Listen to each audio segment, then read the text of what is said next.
ፍቅር ነው የጎደለኝ በደልንም እምቆጥር ነኝ የሚል ዝማሬ አለ። በጣም ወደው መዝሙር ነው። የዚህ ዝማሬ መልእክት ከተዘመረበት ወቅት ይልቅ ዛሬ እኛን ይመስለኛል። በጣም በመጠላላት በመለያየት በጥላቻ በመከፋፋት እና በመከፋፈል ፈተና ውስጥ ያለፍን ያለንበት ጊዜ ነውና በጣም ለኛ ዘመን ብዙ የሚለው ነገር አለው። ግን እንዴት ነው በዛ ዘመን ምንድነው ኢኔብል ያደረገው? ምንድነው ይሄ ዝማሬ እንዲዘምር እንዲጻፍ ምክንያት የሆነው? አውዱን ብናቅ የተሻለ ትርጓሜ መዝሙሩ መልእክት የበለጠ ይገባናል ብዬ አስባለሁ። አመሰግናለሁ።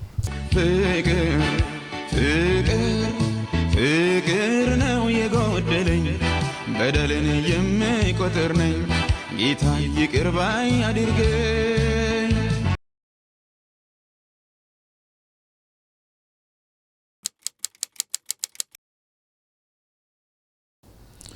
አንዳንድ መዝሙሮችን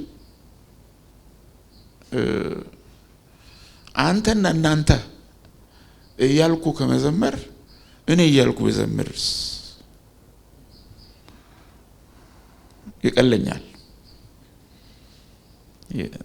ይቀለኛል እንደሱ ማድረግ። ይሄ መዝሙር በከፊል የዚህ አይነት ነው። እኔም ራሴን ስፈትሽ ፍቅር ጎሎኝ አይቻቃለሁ።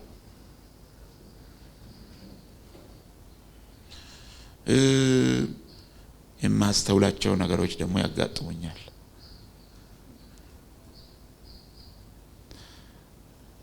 ቅር ይለኛል እና ያንኑ ቅሬታ ነው ወደ መዝሙሩ ቀይሬ ጠቅልዬ ወደ ራሴ በማዞር ለመዘመር የሞከርኩት። እኔም መጠኑን ጌታ ያውቃል ምን ያክል እንደሆነ አለውበት። ነፃ አይደለሁም። ሳላስተውል በቃ የፍቅር ጉድለት ውስጥ ገብቼ ራሴን አግኝቼ ስለማቅ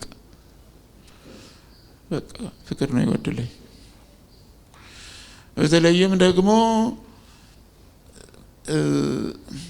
በደልን የምቆጥር ነኝ የሚል አለ አይደለ? አንዳንድ ማይመች ነገር የሚያም ነገር ቶሎ አልወጣ እያለ ሲታገል ያው መቁጠር ነው። እሱ መቼም ባሰብነው ቁጥር ቆጠር ነው ማለት እኮ ነው።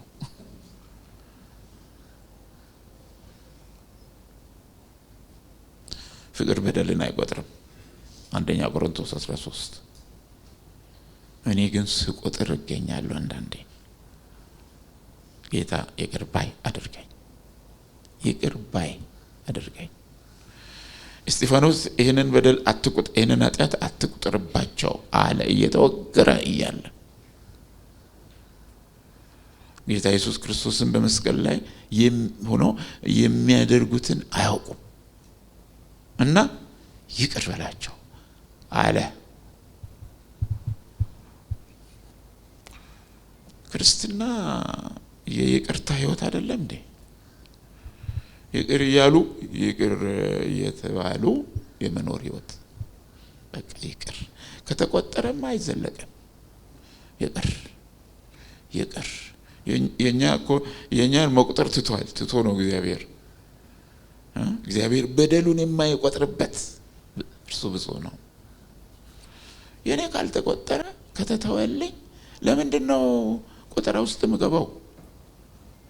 የሰውን ወደ እኔ ሲመጣ እኔስ ራሴ ለምን ቆጥራለሁ?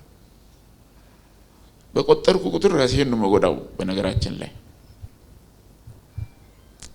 እሱን እያሰላሰልኩ ይህን መዝሙር ጻፍኩ። ይቅር ባይ አድርገኝ።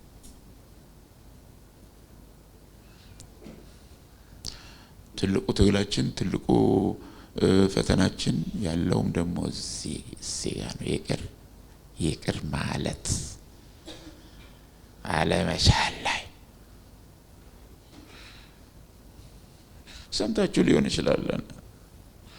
ጌታን አውቃለሁ ከሚል ሰው አንደበት እኔ እንኳን በምድር በሰማይ አልተው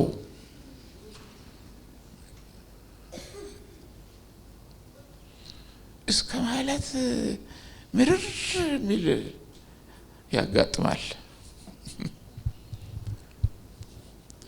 ይችላል እንደ በሰማይ